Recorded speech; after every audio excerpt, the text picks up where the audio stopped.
Olá, voltei!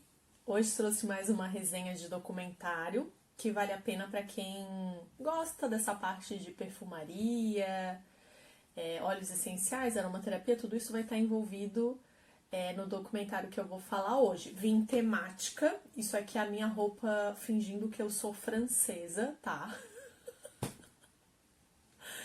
Então, o documentário se chama Nus, a arte de fazer um perfume.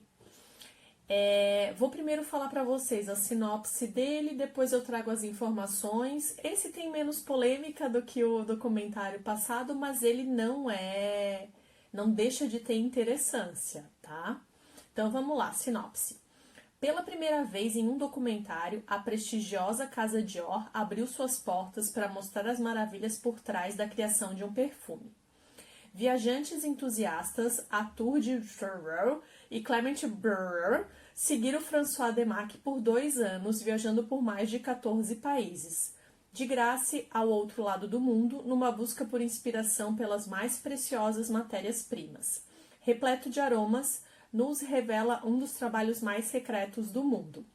Peço perdão antecipadamente para vocês porque, obviamente, a minha pronúncia de todos os termos estrangeiros provavelmente estará um pouco cagada. Tentei a ajuda do meu amigo Google, mas realmente, assim, essa parte de línguas estrangeiras não é meu forte. Então, já peço encarecidamente a sua empatia com relação aos meus deslizes, tá? Então, é um documentário que tem 71 minutos. Ele está disponível no Google Play ou no YouTube, porque o Google Play e o YouTube agora vão ter uma fusão a partir de junho, se eu não me engano. Mas também parece que tem em alguns streamings como a Apple TV e a NetNow, tá? No caso do Google Play, para quem nunca utilizou, como que ele funciona? Tu vai ter que ter um login do Google, né, num Gmail da vida, e aí tu pode ou cadastrar o teu cartão de crédito para ele ir contabilizando, ou vocês podem comprar um cartão pré-pago, que às vezes a gente não dá importância quando olha isso aqui tem para vender em posto de gasolina, farmácia, algumas redes de lojas, supermercado, e tem vários valores, tá? Esse aqui eu comprei de R$50, mas vocês podem comprar de valores reduzidos. E aí, diferente de um streaming, o Google Play, ele é tipo uma locadora mesmo de vídeo.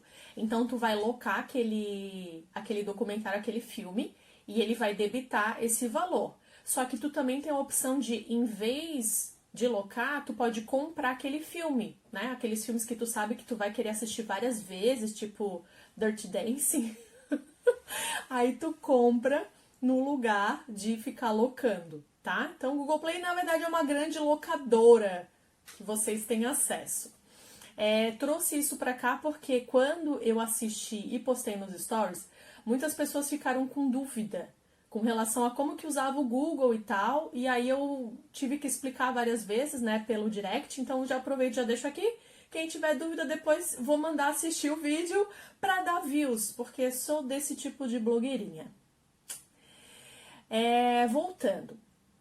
Com relação ao Google que a gente estava falando, para alugar, ele é R$6,90. Se vocês quiserem um padrão de imagem ok, né? Ele tem um padrão de imagem superior, que daí é um pouco mais caro. E para quem quiser comprar, R$29,90, tá? Então, basicamente, ele começa o documentário explicando o que seria, né, o nus da vida. Então, a gente pode traduzir como nariz, mas também como pessoa especializada em criar composições de perfume, que é isso que ele vem trazer durante a exibição do documentário, tá? E também é um apelido para os franceses. Então, se você quiser chamar um francês, você pode chamar de Nus, ou também para um perfumista, ele também vai ter essa mesma nomenclatura, tá? Foi um documentário que ele foi gravado por 2 anos, e ele vai mostrar várias viagens que o François fez atrás das melhores matérias-primas para as suas criações. Então, a gente vai ter, assim, várias locações, inclusive tem países que vão ter mais de uma locação, que é o caso da França, tá? Então, quais os locais que passaram ali de documentário? França, China, Indonésia, Madagascar, Índia, Irlanda, Itália, Sri Lanka, Singapura e Japão. No caso ali do Japão, especificamente, não é tanto atrás de matéria-prima que ele estava, pelo menos na filmagem, né? Ele foi mais atrás de inspiração mesmo, né? Então, a parte que mostraram no documentário dessa viagem, ele foi atrás de uma pessoa que faz espada. Eu não sei se a pessoa que faz espada também seria cutilaria, porque cutilaria é relacionada a instrumentos de corte. E nem toda espada tem corte, né? Então, não sei. Mas é um especialista de espadas do Japão que ele foi visitar, tá? Aí a gente vai ver também vários processos que esses perfumes passam, vocês já sabem que eu adoro quando aparece processos, né? Tu vê como que é o início, a matéria-prima, até se transformar naquilo que a gente vê do final. Daí tem uma hora que aparece a colheita de rosas. Ai, gente, é tão lindo, porque, tipo assim, ó, é tipo um colchão, um tapete, assim, de rosas. E tu olhando aquilo te dá a sensação de que tu é o pôster lá daquele filme Beleza Americana, sabe? Que tu tá deitada naquele monte de pétala e tá caindo mais um monte de pétala. E, assim, as pessoas com quem eu conversei que assistiram o documentário tiveram essa mesma sensação, tá? Então, caso você esteja precisando sentir como é deitar num colchão de rosas, indico que vocês assistam o documentário. No início ali dele, o François tá respondendo uma entrevista. E aí a pessoa vai toda feliz perguntando pra ele assim, como que foi a criação do teu primeiro perfume? Como que tu se inspirou? Achando que ele ia contar, tipo, uma história de amor, que ele se inspirou, né, da esposa dele ou de alguma namorada e tal. E daí ele contou que o primeiro perfume que ele teve que criar, exatamente para ser considerado um perfumista, foi um perfume para abrir o apetite de bovinos. E assim, ó, o senso de humor dele eu achei assim muito precioso.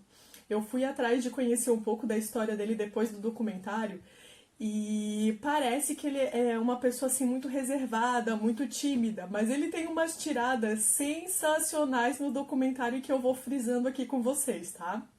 Além do que ele usa meias coloridas. Corações, pessoas que sabem usar meias e não têm medo de ser felizes com suas meias, né? Então, aí primeiro ele contou isso, que na verdade ele fez um perfume para aprovação, né, pegar esse certificado aí de perfumista, e que aí o segundo perfume que ele criou, daí realmente foi um perfume criado, né, inspirado ali na personalidade da esposa dele. E inclusive, a gente vai falar que durante o documentário muitas pessoas, né, foram entrevistadas para esse documentário, inclusive a esposa dele. E aí ela coloca assim, né, tipo assim, como que ela vê o trabalho dele e tal. Ele frequentemente imagina perfumes com base nas pessoas que ele conhece. Trata-se de encontrar o que as pessoas podem gostar. Quando ele vê alguém, pensa, o que seria adequado para ele? O que eu poderia fazer por ele ou por ela? Então, primeiro vem a pessoa, depois vem a inspiração. Que é isso que a gente tem que fazer quando lida com perfumaria, né? Entender o ser humano ali que está na nossa frente para poder fazer uma escolha baseada naquilo que a pessoa precisa.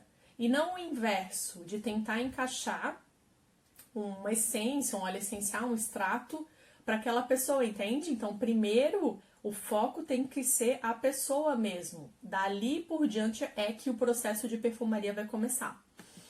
E aí, quais são as outras pessoas que eles entrevistam? Então, assim, como eu falei pra vocês, né? Meu dialeto é ótimo, então às vezes eu vou evitar falar o nome da pessoa pra não desmerecer a fonética do negócio, mas só para vocês terem ideia.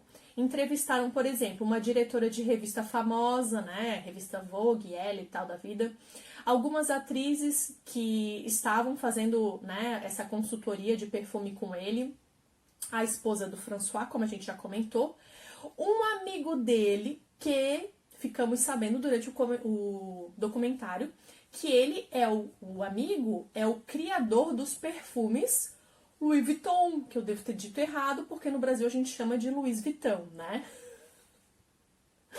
E aí isso é sensacional ver que, apesar deles serem rivais, no fundo, eles entendem como uma parceria que um auxilia o outro, porque eles fazem exercício, por exemplo, de...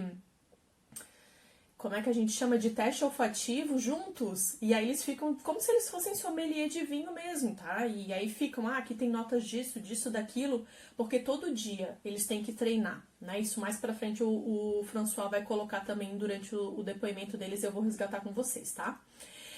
A gente tem o pessoal aí que trabalha em laboratório e também diretor de fábrica do processamento de matéria-prima, né? Pra extrair aí os extratos vegetais, óleos essenciais, essências que vão nesses perfumes. A gente tem os produtores das flores e frutos que vão ser utilizados nos perfumes dele, né? Temos uma consultora olfativa e temos também o técnico de vinhos e o mestre das espadas que eu comentei com vocês, que na verdade ele não traz assim muita bagagem durante o documentário, né? É só mostrando mesmo que ele foi para o Japão para conhecer esse espaço. Então aí eu vou trazer para vocês algumas citações que eu acho interessantes e sempre que for necessário eu vou fazendo alguma intervenção aqui com vocês, explicando ou puxando um gancho de algo que eu ache interessante, tá? Então a diretora das revistas, o que ela comentou durante o documentário bem no início?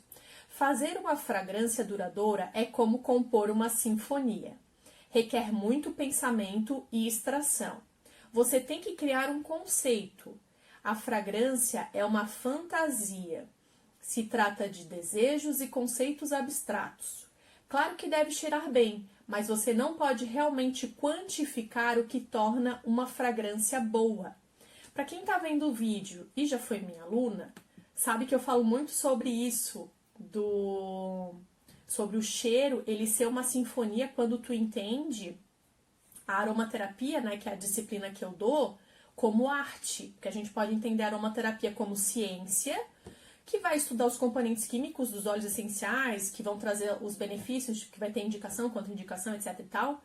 Mas a gente pode entender também como uma arte. E aí, como uma arte, ela vai ser muito parecida com as questões relacionadas à música, né? De ter uma composição, de ter tons, de ter uma harmonia, tá? Vão ser linguagens muito similares.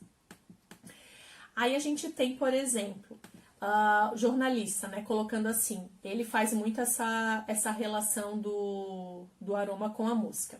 É fácil fazer um cheiro agradável, mas é muito difícil tornar os cheiros precisos. É muito difícil fazer cheiros que são metaforicamente ricos. Quando você está tentando decodificar o significado quintessencial de um cheiro, música e linguagem musical apresentam um ótimo paralelo. As pequenas mudanças em uma fórmula fazem uma grande diferença na forma como os consumidores percebem, relacionam e internalizam uma fragrância. Por quê? Assim como numa música, se vocês mexem no tom, por exemplo, daquela melodia, daquela canção, a gente já vai ter um outro resultado. E do óleo essencial e dos aromas e dos perfumes acontece a mesma coisa, né? Uma micro coisa que tu mexe, tu não consegue depois tirar aquela micro coisa. Então ela já se transformou em outra, que pode ser bom, pode não ser, né? Pode ser que tu tenha que começar o teu trabalho todo do zero, se o resultado não foi muito o que tu esperava. Para quem não conhece esse termo que ele usou ali, ó, quintessência, é um termo que se utiliza para explicar que a gente pode ter um processo aí de 5 destilações seguidas, né, que poderia ser esse quintessência. Na física, a gente tem como o quinto elemento, porque na natureza a gente considera que existem 4 elementos, tá? Para a física. Então, tem água, terra, ar e fogo. E aí o quinto elemento seria o éter, que para o Aristóteles seria o que faz a composição dos corpos celestes, por exemplo.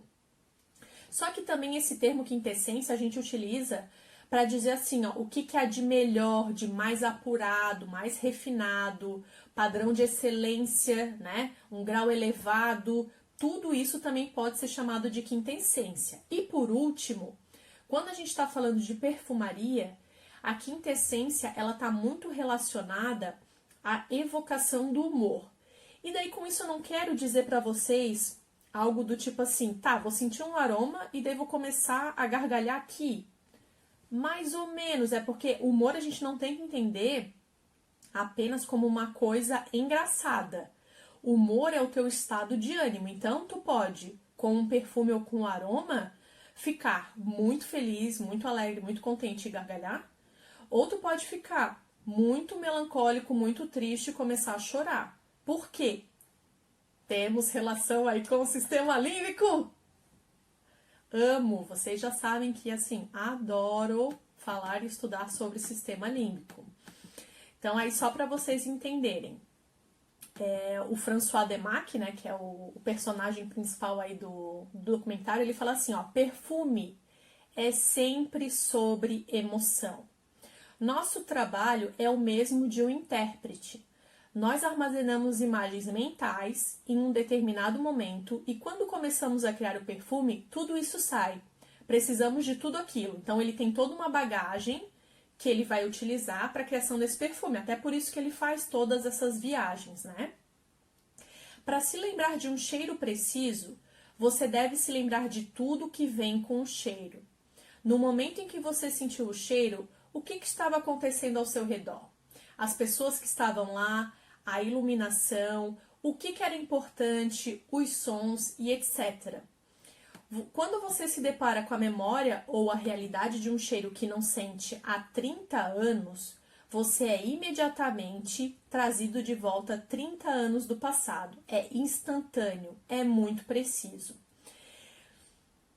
Ai, gente, se vocês não estudaram sistema límbico é isso. Tu sentir o cheiro de alguma coisa e essa alguma coisa te fazer lembrar de um determinado evento e, dependendo que carga emocional tem nesse evento, despertar emoções positivas ou negativas, né? Porque o positivo ou negativo é um julgamento nosso. Emoções são neutras, teoricamente. E aí a gente tem a citação de algumas personagens aí do documentário que colocam, por exemplo, uma das pessoas responsáveis ali por matéria-prima dele coloca que o cheiro de jasmim lembra muito a avó dela, que ela tinha o costume de pegar as pétalas de jasmim e colocar no corcelê dela, né? Então, quando ela chegava perto da avó, a avó estava sempre com cheiro de jasmim. Aí, a gente tem outro depoimento que é da consultora olfativa. Cara, que esse depoimento é assim, ó. Toda vez que eu li, e depois quando eu tava fazendo aqui o roteiro, eu lia de novo e eu me arrepiava de novo porque sou dessas, né? Então, o que que ela conta? Que o primeiro treinamento e tal que ela tava fazendo, né, mais intenso, assim, já como perfumista mesmo, eles falavam que ela era muito boa, etc e tal, e aí fizeram ela cheirar um perfume e que ela disse que era o perfume da vida dela, assim, que ela nunca tinha sentido nada parecido, que era como se fosse uma mágica, assim, que ela não tinha palavras para descrever a sensação que ela tinha, que era uma sensação maravilhosa e que era uma coisa, assim, perfeita. E ela foi para casa dela super empolgada, conversar com a mãe dela a respeito, e aí ela deu para a mãe dela sentir. Tipo assim, nossa, vou te dar pra sentir uma coisa que tu nunca sentiu na tua vida. Esse cheiro, meu Deus, ele é perfeito e bibibi, bobobó.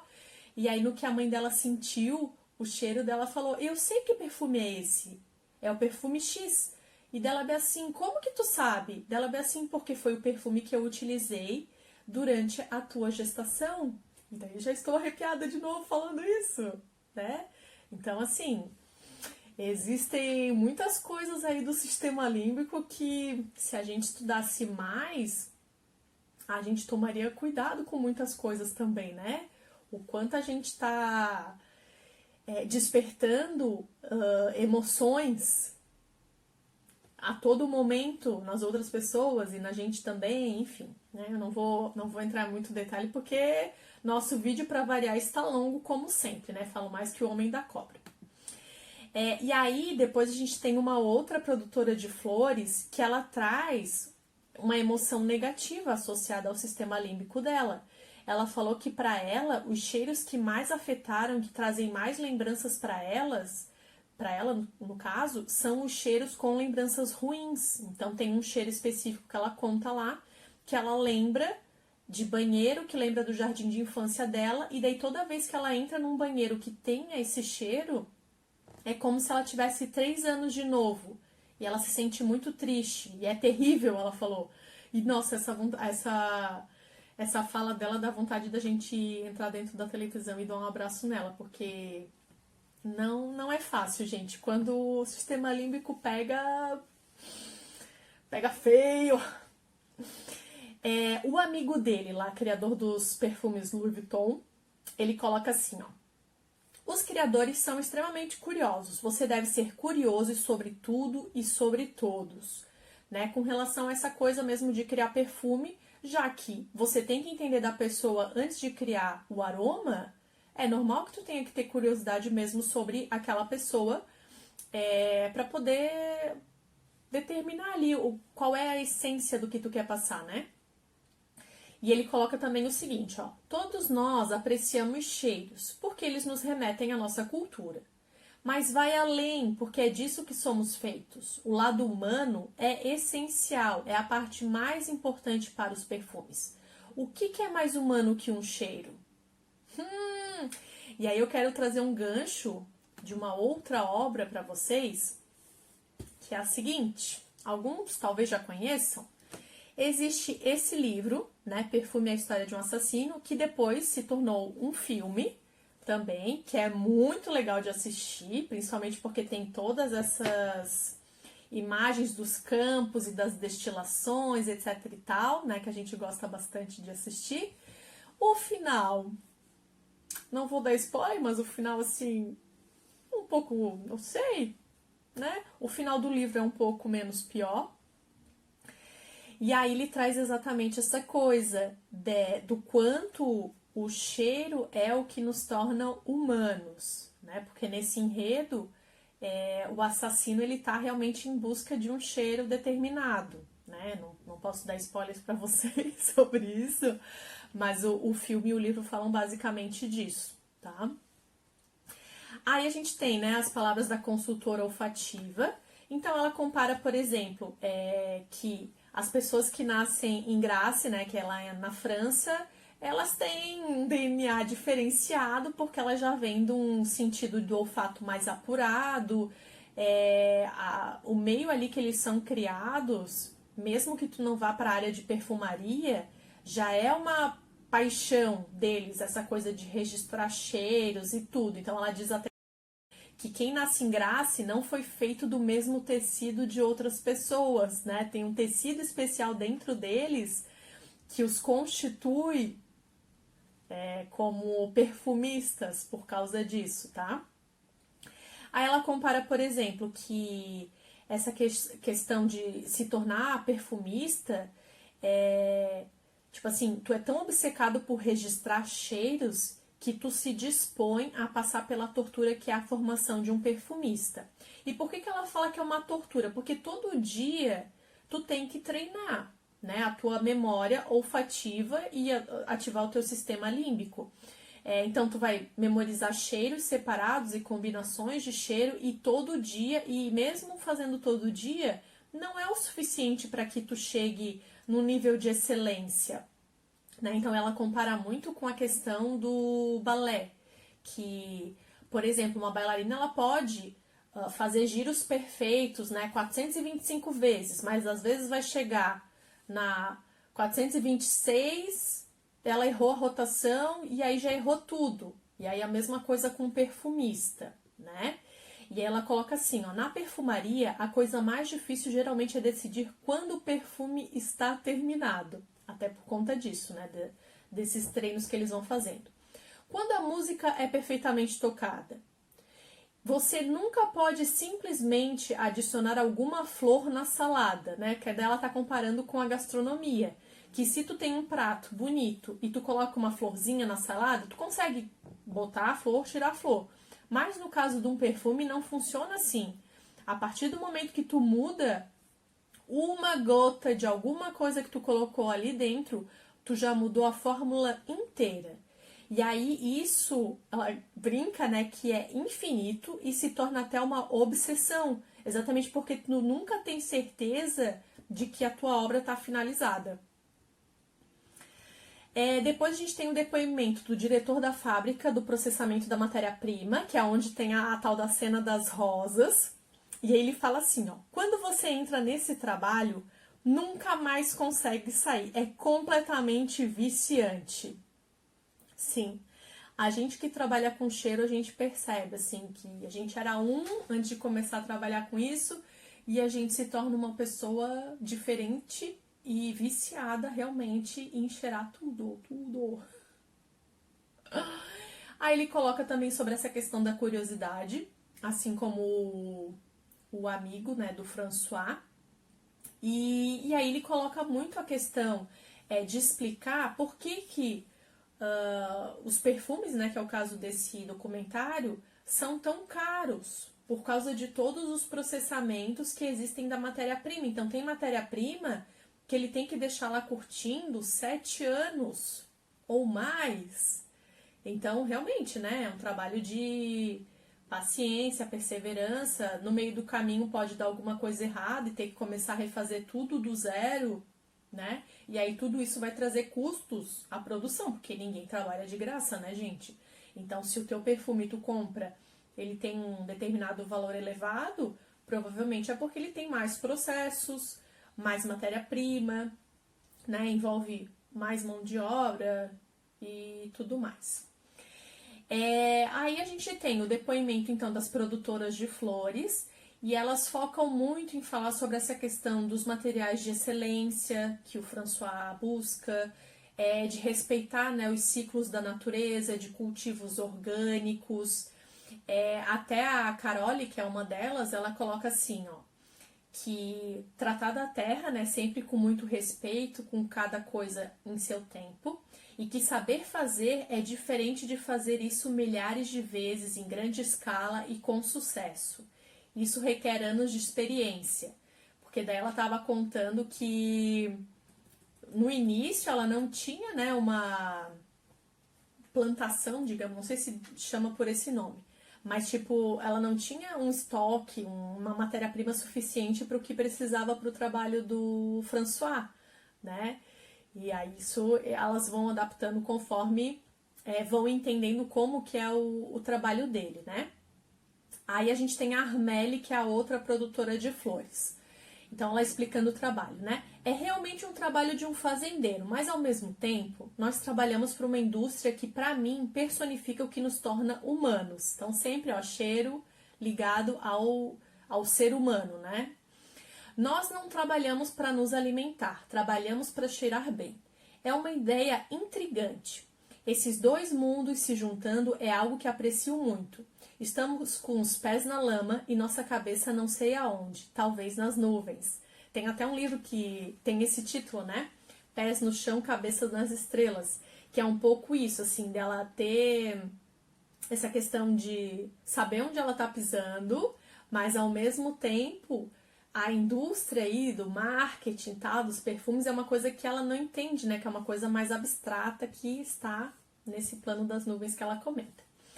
E aí ela coloca, né, que trabalhar com a terra traz essa questão de sincronia com o que está embaixo e acima de nós, com o fluxo do tempo, com o ritmo das estações, de respeitar as coisas e o tempo das coisas, né, a ciclicidade das coisas, da natureza. E aí, assim, muito bonitas essas citações, falar do cultivo orgânico e tal. E aí eu fiquei com uma pulga atrás da minha orelha, pensando sobre, nossa, que bonito, que bacana, que legal. E aí, vou trazer uma polêmica, porque falei que não ia ser um vídeo muito polêmico, né?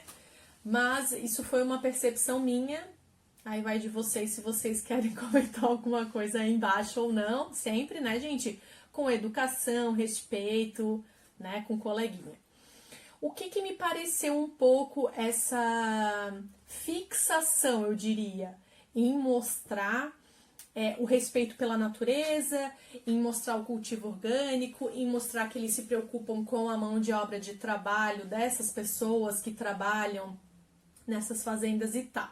Um pouco, me parece, um greenwash, que é quando a gente tenta, na indústria, camuflar algumas coisas e tentar colocar como se aquela marca em si se preocupasse muito com o meio ambiente.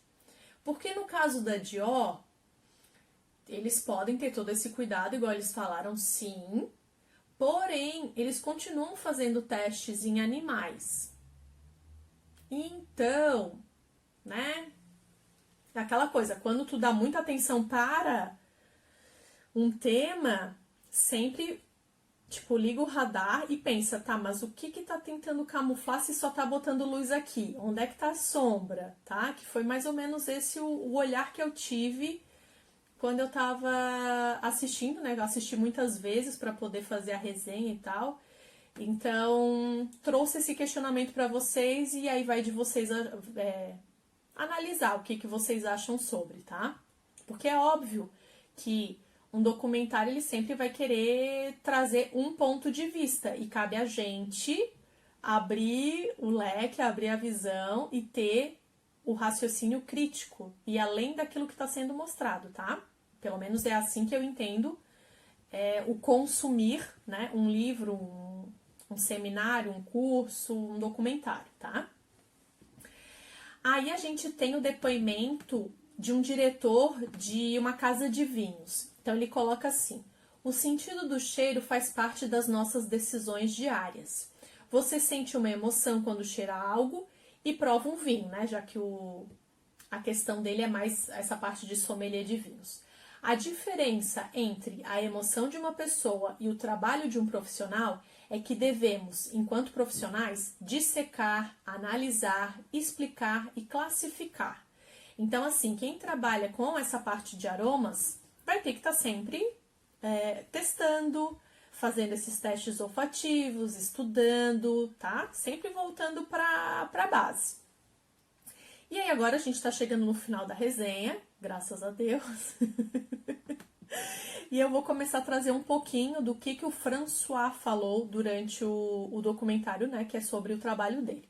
Então ele começa assim, ó: perfume é sempre sobre emoção, né, que a gente falou lá em cima sobre sistema límbico e tudo mais. O perfume é uma terra de compartilhamento. Perfumistas são artesãos. Por quê? Tem um trabalho minucioso por trás, né, que a gente às vezes não entende enquanto público. Perfumes são uma linguagem que todo mundo entende, mas poucas pessoas podem falar. Que é isso que ele fala combinado com a consultora olfativa lá sobre o pessoal que nasce, né, em Grace. Fazer um perfume requer criatividade e intuição e também muita experiência. É uma espécie de equilíbrio frágil entre esses dois aspectos. Começa com uma emoção e inclui sedução e muito mais. Então, o desejo é naturalmente um tema subjacente. Por quê? Estavam perguntando para ele sobre se criar um perfume é sempre relacionado a essa parte de sedução. E ele estava falando que sim, porque sedução e desejo são emoções, né? E aí vale a gente lembrar que para a indústria e do marketing, ela trabalha principalmente com isso, com mexer com as nossas emoções, né? E o perfume, ele consegue fazer isso através da ativação do sistema límbico. Então, uma coisa está interligada na outra. Aí, entrevistaram ele e perguntaram alguma coisa assim, ó: se eu te der uma receita aqui, uma ficha catalográfica de um perfume, né, dizendo que tem notas disso, disso, daquilo, tu consegue saber como que ele vai cheirar esse perfume só lendo isso? Dele bem assim: nós conseguimos imaginar mais ou menos como vai cheirar. O problema é a parte do mais ou menos. É isso que eu digo, o senso de humor dele must demais. Então, entre a ideia que você tem do perfume e a fórmula que você escreve ou lê para fazer um perfume, há uma diferença que notamos quando passamos pelos testes. Que foi aquilo que a consultora olfativa falou, né? Tipo, vai fazendo o teste, tu vai modificando uma gota disso, já muda completamente a formulação. E aí nisso eles têm que fazer muitos testes até chegar à matéria-prima final, que sabe-se lá se é a matéria-prima final, porque ele está sempre querendo modificar e melhorar, e um trabalho obsessivo, etc e tal, né? E aí ele conta que num perfume, para ele, de modo geral, ele usa entre 15 até 50 produtos, né? E aí 50 produtos a gente tem que entender o quê? Pode ser extrato, pode ser essência, pode ser óleo essencial, pode ser muita coisa dentro dessa composição. Aí ele explica, né, que a gente nunca pode achar que sabe tudo, então a gente tem que sempre ter a humildade de se manter atualizado e de sempre estar voltando para o início, para essa coisa de praticar todos os dias, que a gente até falou no início do documentário. E aí ele tem mais uma tirada sensacional, né? Porque não dá, não aguenta esse homem. Ele bem assim.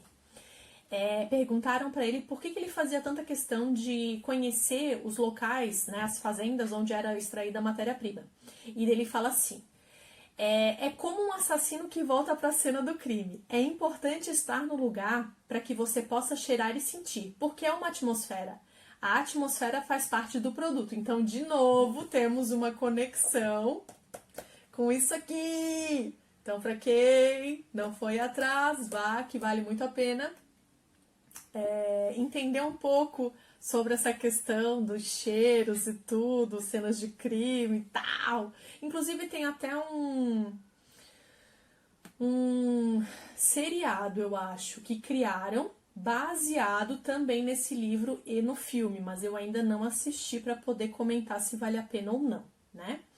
E aí, por último, ele finaliza falando o seguinte: o que é mais humano do que um cheiro? Relações entre pessoas são, na verdade, sobre perfumes. Sempre existe esse fenômeno humano. Para mim, um perfume é, por definição, uma jornada humana. Já estou arrepiada só de falar. Por quê? Quando eu li essa fala, me lembrou muito as questões que o Jung traz sobre o nosso processo de individuação.